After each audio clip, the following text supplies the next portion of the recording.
Yep, the good doctor was once an adulterer. Damn, let's go ahead and get this one out the way.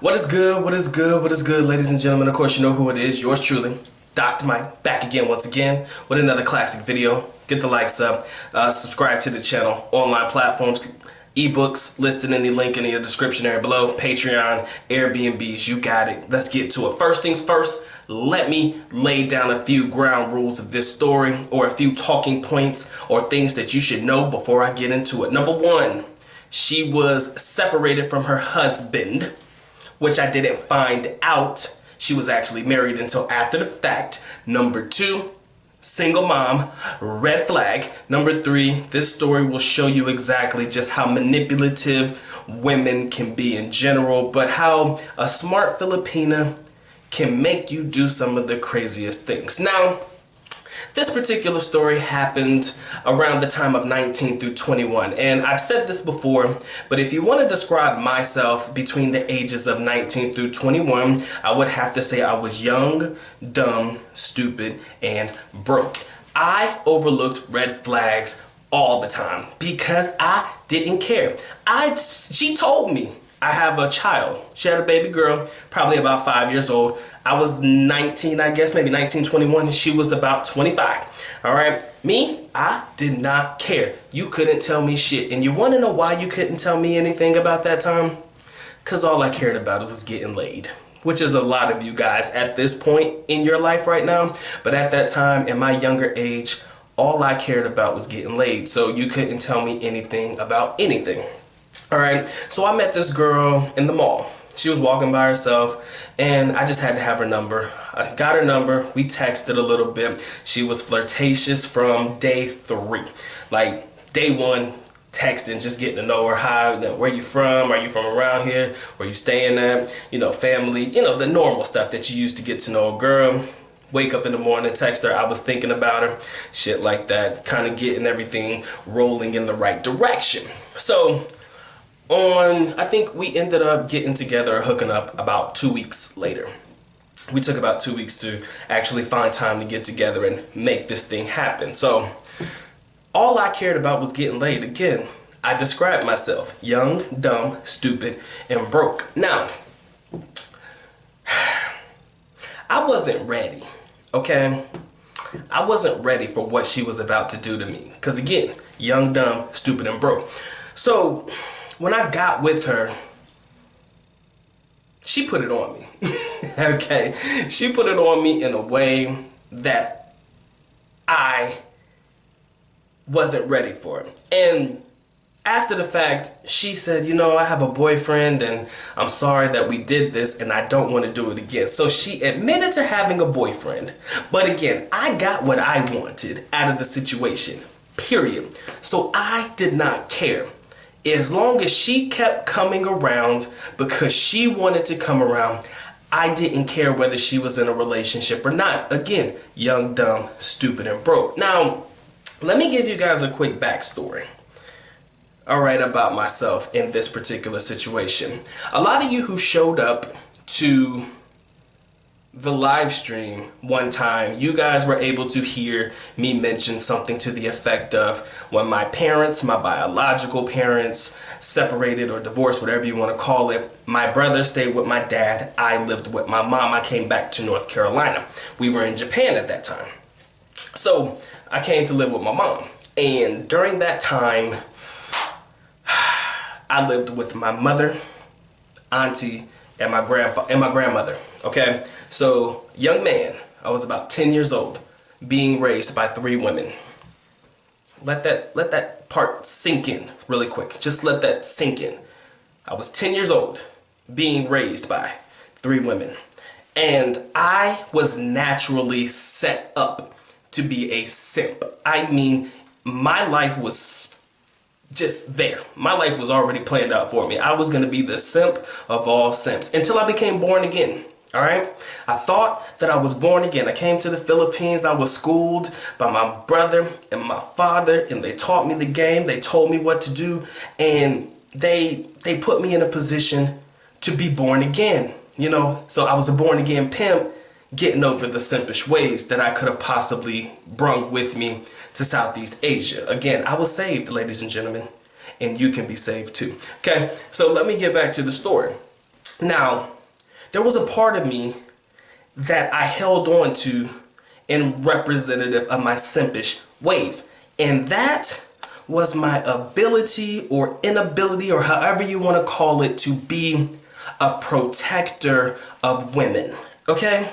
Let me let that sink in. I felt like it was my job and obligation to be a protector of women. Now, I say that to say this. Let's get the story popping. So, you know, we hook up every now and again and everything like that, and everything is good.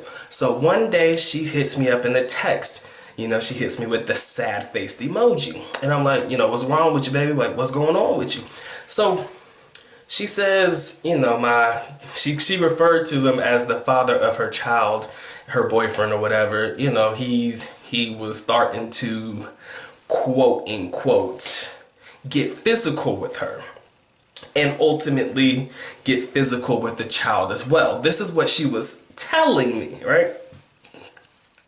He was starting to get physical. Like, he grabbed her arm and he would grab the kid's arm real hard and almost like bruise it. So in the back of my mind, I'm like, this shit can't stand. Like, it's my job as the man to defend her. Again, young, dumb, stupid, and broke. I'll keep reiterating that because there's a lot going on that you need to pay attention to. So I'm thinking it's my job as the man to go protect her. So we met up and I talked to her for a minute, and you know, I was like, what's wrong? Like, show me what happened. And she was showing me like these little bruise marks on her arm, just like, you know, small marks, but they were bruises. She didn't bring the kid with her. She just showed me her bruises, or bruises that she had on her arm. And I was like, so he's starting to get violent with you, and that's not cool. So here I am trying to be the black white knight, step in and defend the woman. So I said, tell me where he lives at, and I'm gonna go talk to him. Young, dumb, stupid, and broke. And she said, no, don't do that. I don't want no confrontation. He doesn't know about us, and blah, blah, blah, what we do. I was like, nah, F that, man. He can't be putting his hands on you like that. Like, you know, you're mine, and I got this. Young, dumb, stupid, and broke. So she wouldn't tell me where he lived, like where he was living at the time, or where they lived at. But what she kept saying was, you know what, I'll bring him to a certain place, and I'll tell you where we are, and you can confront him there. So I was like, cool. All right, I'll do that. You know. Oh, God. Okay. What ended up happening is I showed up to the place, but the guy never showed up.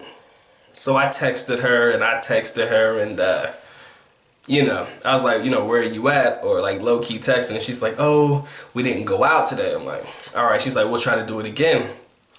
So, you know, we kept texting back and forth, and she told me something. She told me, okay, we're going to do it on this day. You can confront him on this day at this place, right? So it was all ready to go. Everything was good. And I was, you know, I'm hyped up and shit, you know, acting like I'm about to do some shit. I probably won't about to do shit. But anyways, the day came. And the thing is, I showed up early. Or something about that day and the way she was texting was a little off to me. So I ended up showing up early, and I was at the overpass and everything like that. So I see them get off the Jeep and everything like that, and I thought about it. It clicked. It clicked very clearly when I saw them together. I said, these motherfuckers look happy. They look really, really happy together. Like, you holding hands and shit. Like, got a little family and everything like that. Like, and it clicked. Like, at that moment, I said, yo, this shit is not for me. It clicked. It was weird. It was weird because what what was going through my mind was this, and it took me too long to figure this out. She was basically trying to set me up. She was trying to set me up. Like, imagine being the big black bald guy or the black scary guy in the Philippines approaching a Filipino in a public place and trying to threaten to fight him. That's going to jail. That's blacklist type shit. The bitch was trying to set me up for no reason whatsoever. She didn't actually like the guy. She wanted me to basically beat him up. Because she didn't really like him, but she wanted me to beat him up to get rid of him, but also get rid of me at the exact same time, pretty much. That was pretty much what was going on in the entire situation. So all this time you're falling in love with this girl, and all of this time you're thinking about, man, she must really like me, man, because she's choosing to be with me instead of with her man all of this time. Again, actually, they were legally separated, so it wasn't anything that I was really doing super wrong. I wanted to make that abundantly clear. Yeah, I said I was an adulterer, but to an extent, people, to an extent. So ultimately, she was trying to get rid of him, or trying to do something or scare him or whatever it may be, whatever you call it. I don't know. She wanted me to beat him up, and basically that was going to get me blacklisted and arrested in the Philippines. And when it clicked, I was like, man, this bitch crazy. She crazy. This is the type of things, this is the type of manipulative action you think through for a minute. Because basically it wasn't the fact that she was talking about herself, but she was also bringing the fact that her kid was being injured too.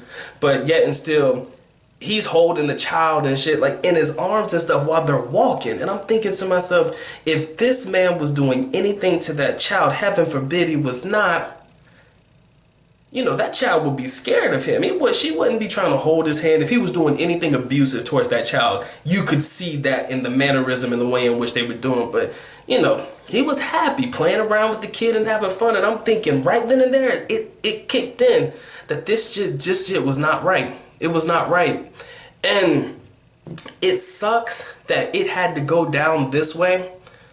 But when you're dealing with married Filipinas, you gotta be careful of the intentions of why they're trying to get with you.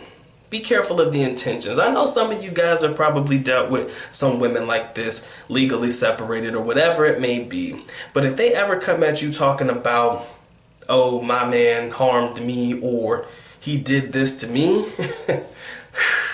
think about that real quick, because I never physically saw it. I seen evidence of bruising, but how do I know that bruising came from him? You know, you're not thinking situations through. Again, that's what happens when you're young, dumb, stupid, and broke. But sometimes you could just be dumb and stupid, and you're trying to be the guy or the protector of these women sometimes in situations that don't require them to even be protected in the first place. So at age 19 to 21, I wasn't in my right mind, ladies and gentlemen, but some people take advantage of your stupidity, and I don't want anybody to allow themselves to be taken advantage of in that particular way. I don't know what made me think that I was being set up, but I'm naturally a skeptic.